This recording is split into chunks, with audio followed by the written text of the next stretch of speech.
In today's video, I'm going to teach you how to add conditional logic to your forms on Tally. So, whether you're refining an existing form or creating a new one, integrating conditional logic is a great way to enhance user interaction and make your forms smarter. Let's walk through the process step by step. First things first, you'll need to access Tally. So, head over to your preferred web browser and type in the URL Tally.so. Once the website loads, log in with your credentials. If you haven't used Tally.so before, this would be a good moment to create an account.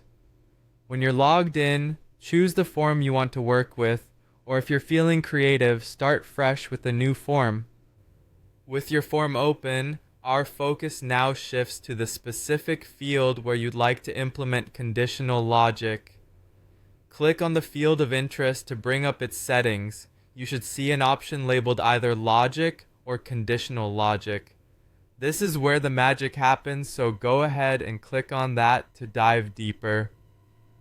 Next, it's time to actually add a condition to this field. Start by selecting Add Condition.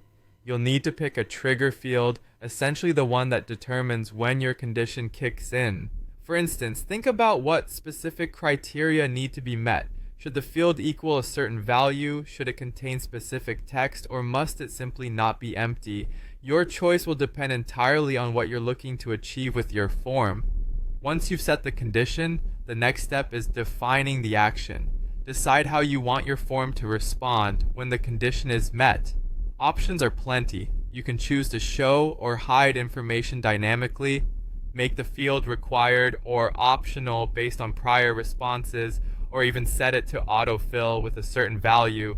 If your scenario is more complex, don't worry, you can stack multiple conditions to tailor the logic to your precise needs. After setting your conditions and actions, it's crucial to ensure everything works seamlessly.